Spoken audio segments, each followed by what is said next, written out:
we doing today, guys? Good. You know, I think everybody should have pride in performance. You know, we talk about personal performance and anything that you want to try to do. And is that more important to you, or is it more important to somebody else?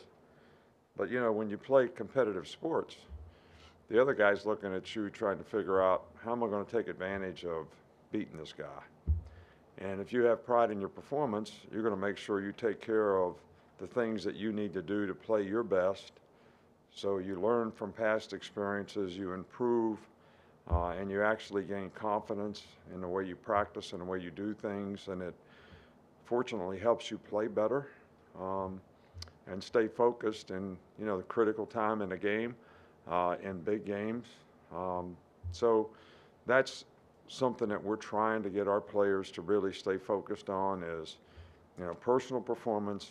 How can I achieve and play a little bit better? How can I prepare for the game a little bit better? How can I have the mental practice from here to there to be able to eliminate mental errors, eliminate assignment errors, so that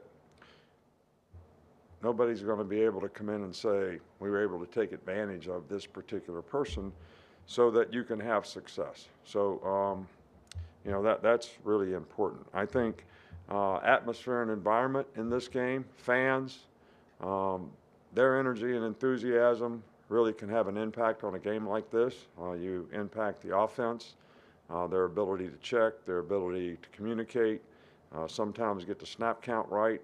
So I think the fans being in this game can, you know, create not only positive energy for our team, which we certainly appreciate, and I know the players appreciate, but also make it more difficult for the other team to operate, you know, when they have the ball. So I think, you know, that energy and enthusiasm is really important too.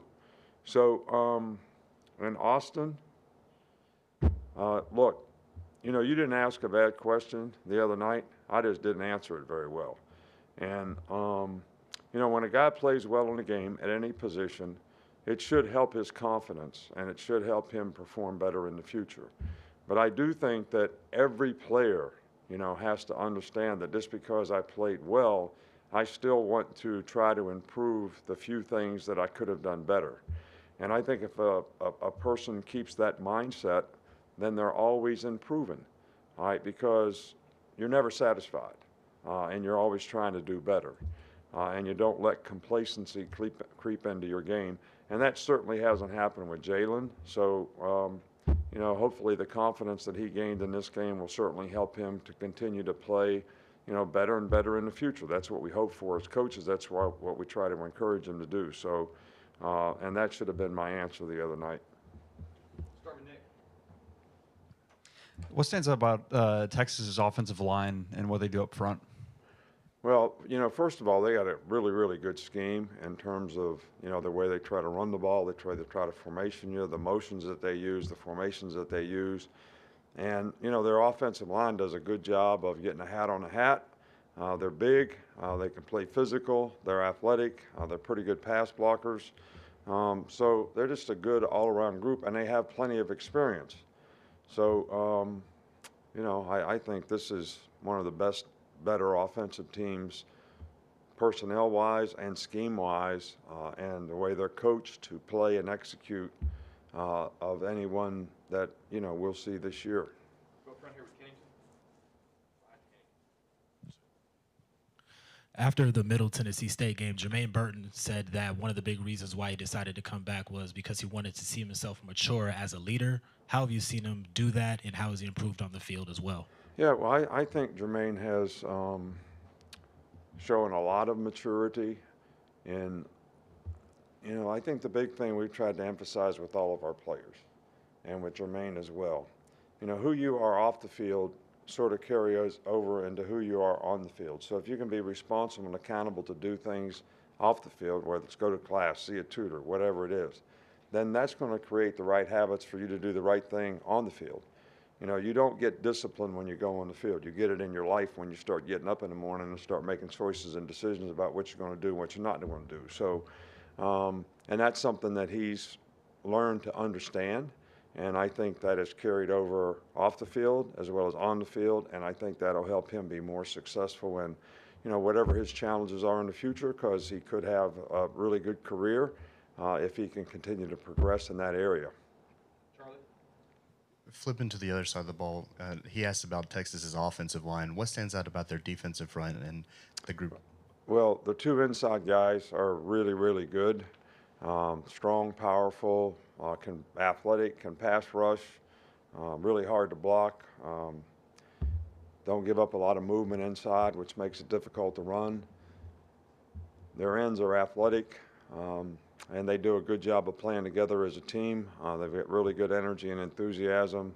They played really well last week, and it's a very good defensive team. So it'll be challenging for us to be able to get movement on the people that we need to get movement on so that we can have some balance on offense, and there'll be challenges in pass protection as well. Chase?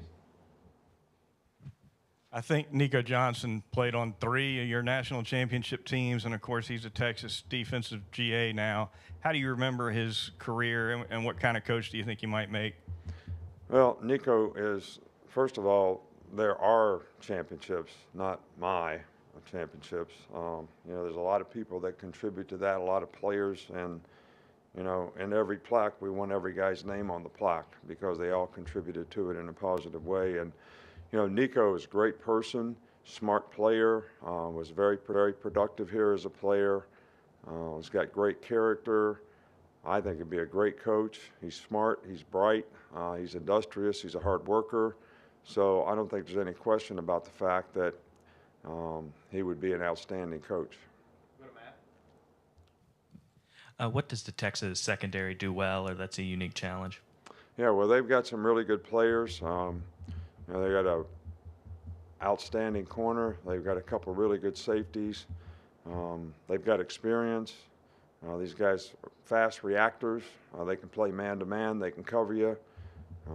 They tackle well. They can play the ball. And they're good man-to-man players. So, those 3 factors in the secondary are always things you look for to really have a successful unit. And it's going to be a challenge for us to be able to beat man-to-man and to be able to take advantage of things in the passing game. I mean, the challenge is you got to protect, you got to be able to get open, and you got to be able to throw the ball accurately when it all happens. So that's what we're focused on, trying to get our guys to be able to do. Yeah, Coach, you had Steve Sarkeesian on your staff twice here, once as an analyst, once as offensive coordinator. What do you think he does so well as an offensive mind? Well, I think Sark is one of the best coaches, we've ever been around when it comes to offense. He's got a great disposition with the players. He's a really good teacher.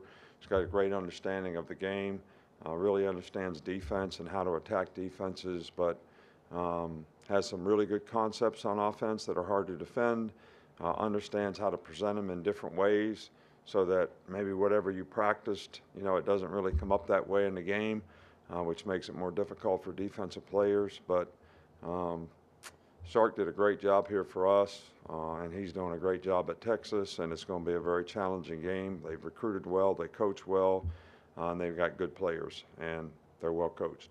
Got 2 to finish up, Oscar and then Kurt. Hello, Coach.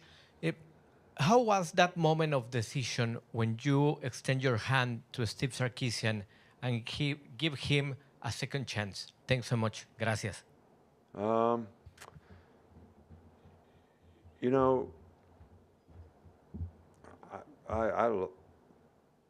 like giving people second chances. I think if their willingness to try to do the right things and whatever their mistakes were, they're trying to fix it and look for an opportunity. And geez, when Sark was here the first time, he did such a good job. There was no question about the fact that we'd love to have him back a second time. He represented the program well. He's first class in every way. So I'm glad that I gave him a second chance. I'm glad that, he came here as, whether it was an analyst or whatever, proved that he could do a good job. And, went on to Atlanta to be the coordinator and, came back here to be the coordinator. So did great. One last one with Kirk. Yes, Coach, we hear this a lot when you're coaching against someone that's been here, like Sark, about the advantage that that coach may have. And I wonder if that's a two-way street, that it's some advantage to you to coach against someone that's been on your staff, or two, and more likely, I think, that it never comes Well, up I in guess the preparation question or would games. be is, does somebody else know more about what we know than what they know? I mean, yeah, is it an advantage to the other guy that he knows what we do? But we also know what they do. So I don't know how you put that on a scale and say that it's more advantageous to one person than the other. We always try to focus on what we got to do with our players, try to get them to play good and not really worry too much about, the other guys. But, there could be some terminology things that if you don't change it up, they might be able to take advantage of. And I think we're aware of those things and trying to make sure that we don't give them any advantages. But I think it kind of goes both ways. Thanks, Coach. All right, thank you.